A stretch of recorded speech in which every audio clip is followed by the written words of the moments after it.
ini Pak? Alhamdulillah agak lapar. Siang ya Pak.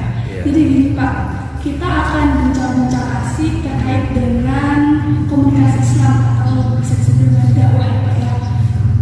Sebelumnya, saya ingin bertanya Pak, Bapak menjadi seorang penceramah itu sudah berapa lama? Saya itu sebetulnya tidak ada niatan menjadi penceramah karena saya basicnya mondok di Lirboyo, kemudian tuntutan dan kewajiban yang disampaikan Kiai kalau selesai ngajar dan selesai belajar ya mengajar. Kemudian berkembang mengikuti zamannya ya ngaji, ya undangan pengajian. Itu berarti ya sejak saya di pondok. Saya enggak betul. Saya sejak di pondok itu ada undangan ibu-ibu muslimat fatayat orang-orang kampung. Pulang sudah dibawain berkat yang besar-besar itu. Sejak di pondok.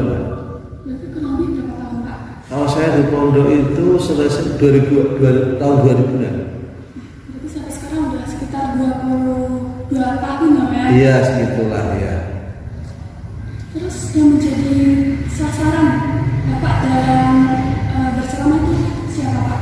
Mungkin ibu atau Bapak atau remaja selama ini? Selama ini tergantung komunitasnya ya, jamiahnya ya. Ibu-ibu, ya ibu-ibu. Kemudian bapak-bapak, ya bapak-bapak. Ibu-ibu kumpul sama bapak-bapak, satu jamiah. Kemudian anak-anak muda.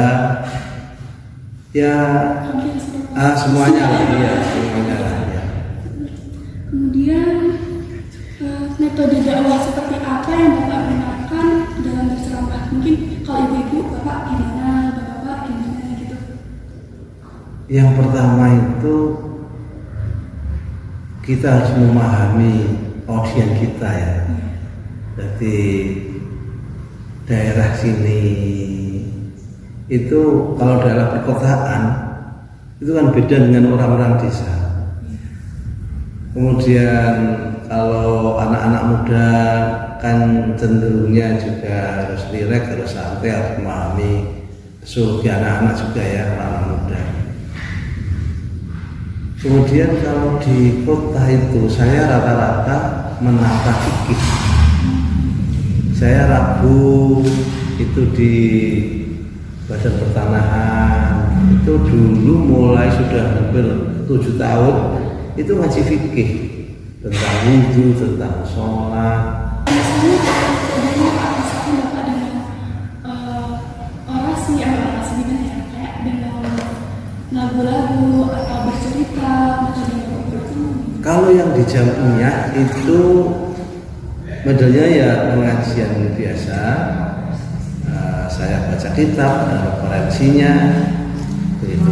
Tapi kalau di panggung itu ya harus siapkan joki-joki segarnya, harus sholatkan lagu-lagunya, sholawatannya. Dari beda panggung akan menjadi beda metode kita menyampaikan sesuatu.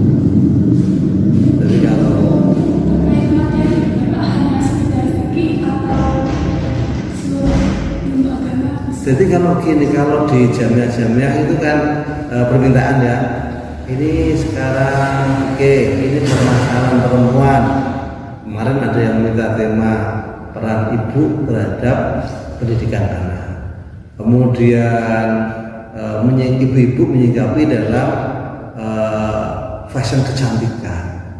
Bagaimana sulam alis, sulam pipi dan sebagainya kita bahas. Itu kalau dalam jamiah. Kalau panggung memang harus siapkan sholawatannya ya, seperti itu Mbak Mumpuni itu, seperti Umi Laila itu kan memang karena di panggung ya masanya besar, harus ya joki-joki segarnya, karena kondisinya itu nanti kita akan tertuntut untuk bagaimana ngolahnya, mempersiapkan materinya. Audiens kita gimana?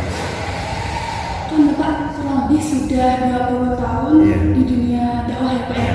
Bapak Bapak punya strategi khusus nggak biar audiens itu tertarik ketika Bapak berceramah? Semuanya pasti punya ya, semuanya punya ya. Saya itu orangnya karena dari pesantren ya, jadi agak simpel, jadi tidak terlalu banyak. Misalnya kalau cerita ya cerita yang memang itu nyata, bisa diambil hikmahnya. Kalau kemudian ada humor ya humor yang segar ya, yang tidak sampai memanipulasi cerita.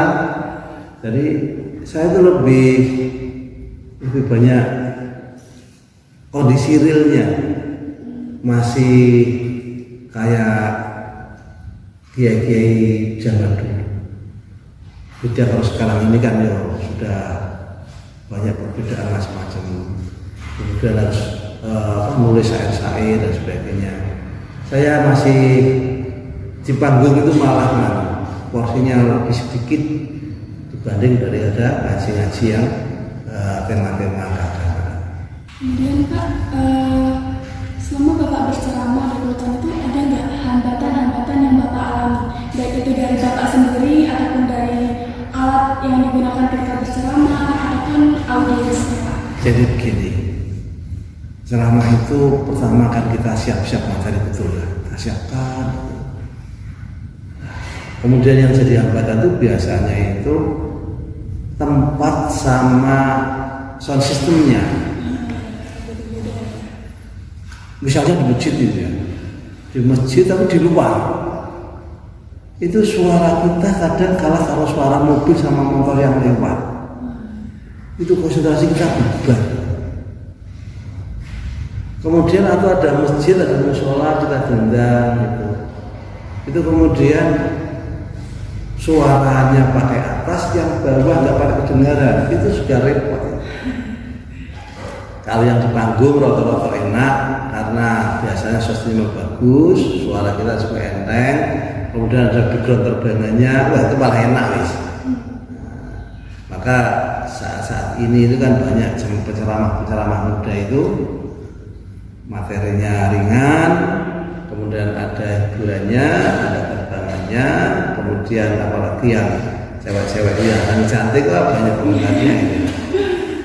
Seperti Umi Laila itu kan ya materinya ringan-ringan itu, sholawatnya bagus, kreatifnya bagus. Itu yang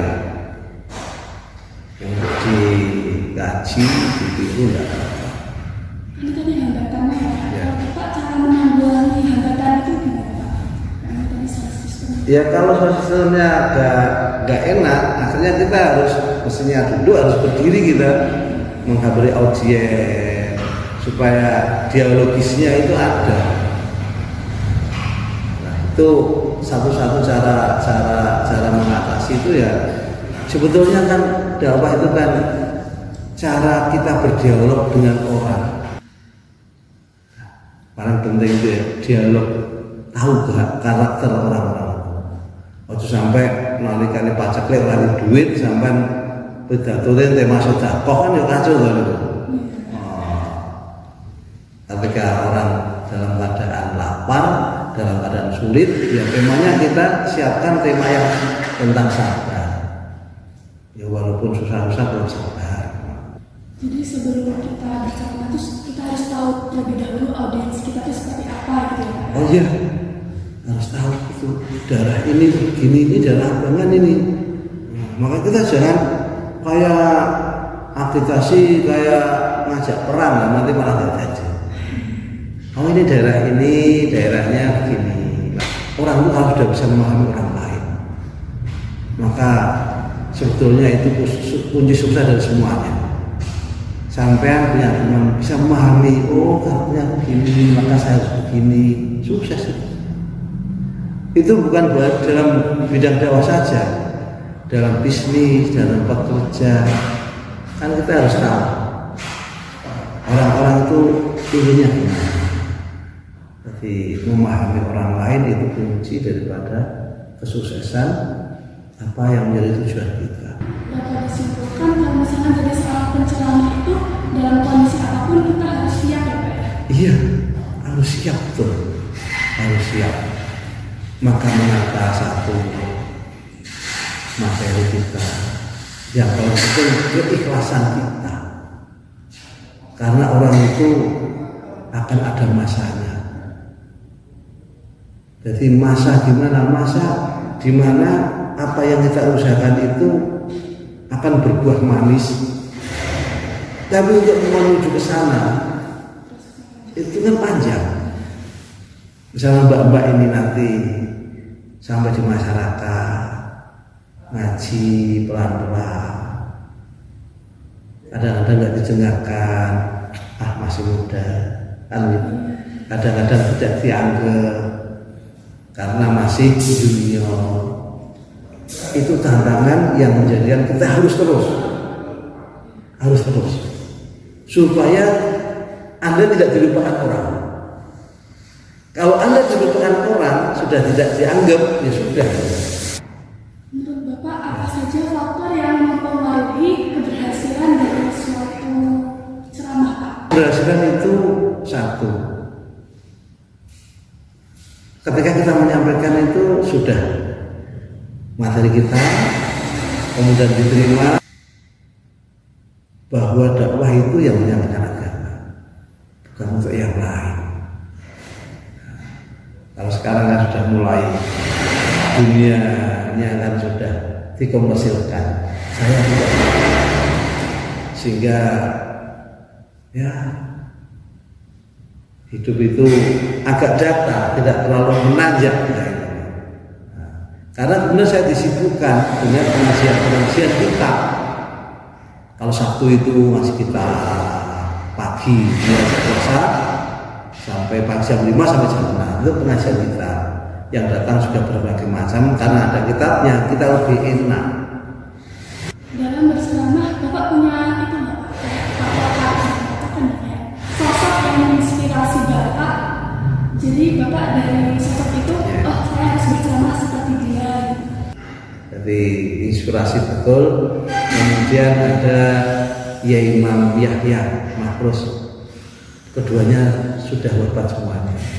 Karena dulu kalau waktu sepuh saya ngaji, banyak cerita-cerita yang lucu yang kemudian menginspirasi saya. Kalau ngaji ada cerita-cerita yang lucu, terutama waktu subuh itu. Dan dari beliau itu tidak ada cerita yang mengada-ngada. Ternyata cerita dulu yang lucu itu, sekarang saya baca kitab itu ada, cerita ini di sini, cerita ini di sini. Dua tokoh besar, Imam Yahya Mahfuz dan Aziz Mansur Buang itu yang menginspirasi saya betul. Dan beliau menyampaikan kalau pulang ngaji yang ngadep dampar. Ngadep dampar itu artinya mengaji.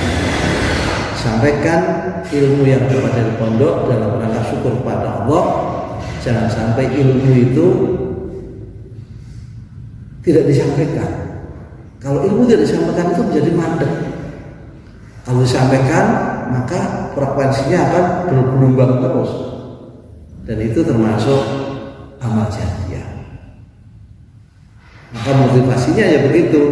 Kita ngaji, bentuk amal jariah kita yang bukan untuk dunia saja, tapi bekal kelak ketika kita menghadap Allah.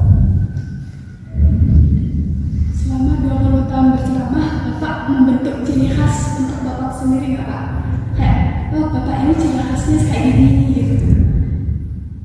Saya, ciri khas saya apa ya? Saya itu ya balik lagi bahwa saya itu ketika diundang itu ya kajian-kajian fikih atau kajian-kajian tasawuf.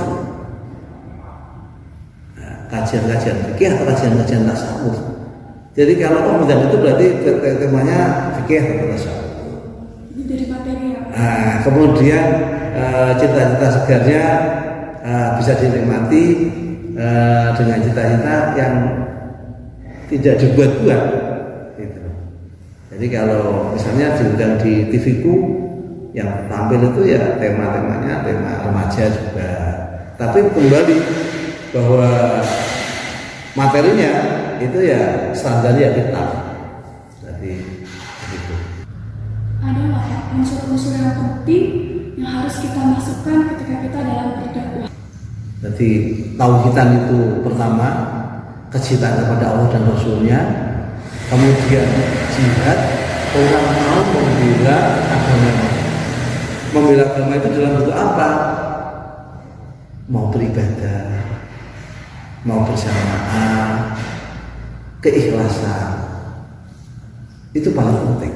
Sebagai closing Pak, Ya. saya mau Bapak menyampaikan closing statement untuk kita para pemuda biar semangat untuk menyebarkan agama Islam. Pertama, pahami masyarakat sekitar, orang-orang sekitar. Yang kedua, anggap mereka adalah saudara kita. Jangan ada kata merendahkan, jangan ada kata memandang sebelah mata, tapi mereka adalah saudaramu yang sama dengan dirimu. Ajak dengan santun, sampaikan sesuatu dengan bahasa-bahasa yang mereka senang.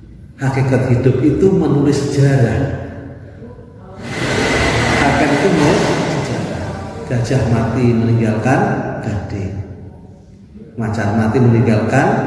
Kita harus meninggalkan satu prestasi dan prasasti yang akan dikenang orang selama di dunia ini, juga dikenal oleh malaikat-malaikat yang ada di langit. Namun, Terima kasih. Iya, iya. Penjelasan yang diberikan. Saya mohon maaf kalau misalnya sama dibincang tadi saya mengucapkan beberapa ya, sama-sama. Kalau saya kurang memuaskan, saya mohon maaf. Baik pemirsa, itu tadi bincang kita bersama Bapak Zamroni. Semoga ilmu yang Bapak sampaikan dapat bermanfaat bagi kita semua. Mari bersemangat dalam menebarkan kebaikan. Saya Adinda Dwi Fitrianti, pamit undur diri. Wassalamualaikum warahmatullahi wabarakatuh.